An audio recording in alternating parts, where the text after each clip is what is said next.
The household uplifting program payment system begins as soon as the enrollment process is being done, because we have a unit that enroll these beneficiaries. So as soon as this enrollment is being done, then the payment system that is being designed generates the list of these poor and vulnerable households, and then which is being shared with the engaged payment service providers. The payment service providers are the third party that will use to deliver these stipends to beneficiaries through a machine-to-machine communication.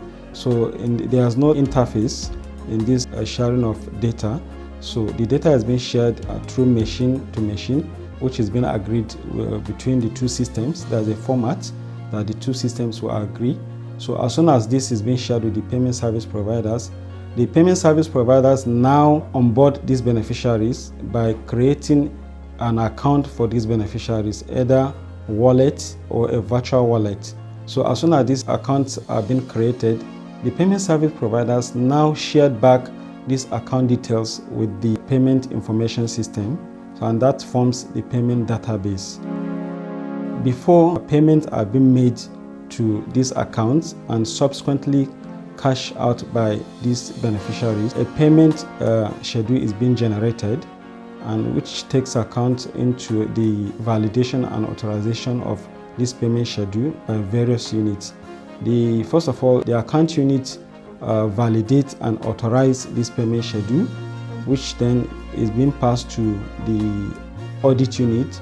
Audit unit also authorizes, validates, and then share with the program coordinator for final approval, which the program coordinator also validates and approves. As soon as that is being done, the activated payment schedule is being shared with the payment service providers to now credit the account wallets of these beneficiaries. So once that is being done, the mandate is being shared with the account unit for onward payment to the payment service provider's settlement account. And also they now credit the beneficiaries account that has been opened initially.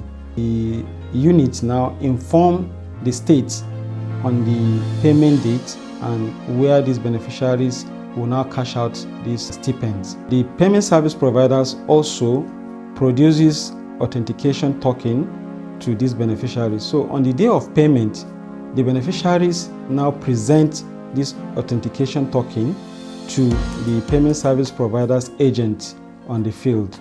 So as soon as this is being presented, the agents now authenticate the beneficiaries. They have a mobile app which is being installed on the devices. When the beneficiary now presents the token, they now scan the token and then it pops up the beneficiary's information. Once that is being validated, then the beneficiary collects his money. These beneficiaries live in interior where there are no banking facilities. The road network is very bad. Then telecommunication infrastructure is not readily available. So we have to use this customer-centric system so that the beneficiary will be able to cash out their money. As soon as this is being done, the data of this paid beneficiary is being synced back to management information system of the office. Most of these transactions are offline because of this lack of telecommunication infrastructure in these communities. So as soon as this payment is being made, when the agents get to where there is network, they sync this data back to the Ncto server. At the back end, we all see this transaction happening. So, and again, the reconciliation is being done automatically. As the data is coming in, we'll be seeing those beneficiaries that have been paid, those that have not been paid. So that is the payment process in short. Two people in the household, either the caregiver or the alternate, will be able to collect this money. The design is that the caregiver is the one that will now represent the house, But in case where the caregiver is not available, the alternate can also use this token to cash out the stipends. Immediately the beneficiary is being given the money, the agents capture the photograph of that beneficiary in case if there's a grievance issue.